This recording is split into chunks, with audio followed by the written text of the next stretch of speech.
Olá, alunos. Sou a professora Claudenice e vamos a mais uma aula de língua portuguesa. O tema da nossa aula de hoje é resenha. Você sabe o que é uma resenha? A resenha é um tipo de resumo crítico, porém ele é mais abrangente do que o resumo comum, porque ele permite comentários e opiniões, inclui julgamentos de valor, comparações com outras obras da mesma área e avaliação da relevância da obra em relação a outras do mesmo gênero. Então, quais são as características que a gente tem para a resenha? A concisão, porque ela é um texto breve e sem muitos detalhes. Objetividade, o foco no ponto-chave do conteúdo. A argumentação, o foco na coesão e coerência para convencer o leitor. Recomendação, serve para recomendar ou não uma obra, daí a necessidade de uma boa argumentação. E um texto contínuo, sem quebras de subtítulos. Então, eu vou escrever um texto contínuo do início ao fim, introdução, desenvolvimento e conclusão, sem colocar tópicos, sem colocar subtítulos, etc. Existem dois tipos de resenhas: a resenha crítica e a resenha descritiva. Então, qual que é a diferença das duas? Na resenha crítica, prevalece aí a opinião.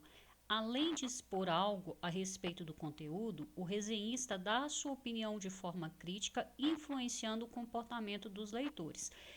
Essa opinião ela pode ser tanto positiva quanto negativa, influenciando os leitores a lerem ou assistirem a um filme, ler uma obra, ou então expondo aí quais são os motivos para que ele não faça isso.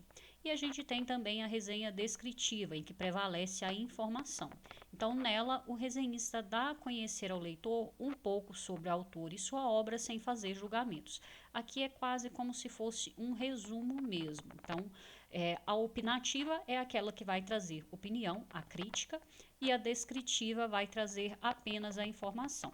Em se tratando de estrutura, tanto a resenha crítica quanto a descritiva vão apresentar essa estrutura básica, que é a introdução, desenvolvimento e conclusão. A introdução vai apresentar informações sobre o autor da obra, tais como a sua formação, o local e tempo onde ele viveu e outras obras que ele escreveu, bem como informações acerca do tema e do gênero da obra, como é feita a sua abordagem e qual a intenção do autor. Já o desenvolvimento vai informar como a obra é organizada em termos de texto e de imagem, a que leitor ou espectador ela se destina, assim como o juízo de valor que o resenhista faz sobre a obra. E por fim, a conclusão informa se o tema é de fácil compreensão, se a obra é interessante e se destaca dentro do seu gênero, compara com outras obras do mesmo autor, recomenda ou não a sua leitura.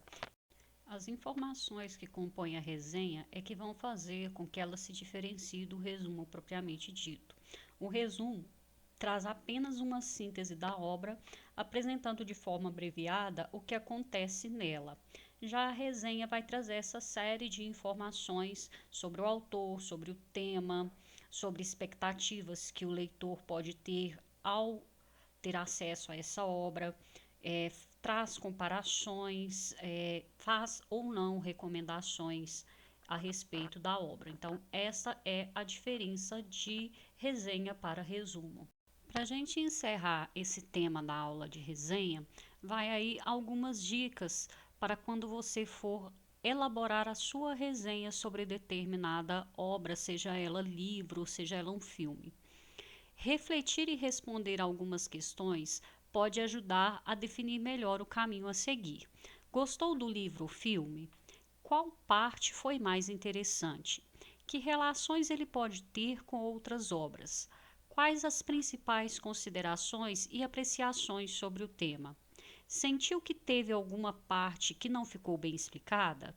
Quais as emoções geradas depois de ler o livro ou assistir ao filme?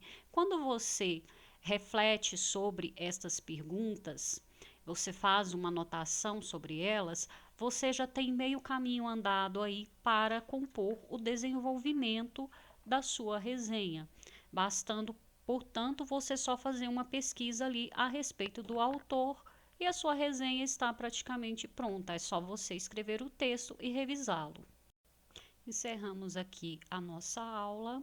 Mantenham as suas atividades em dia e até a próxima.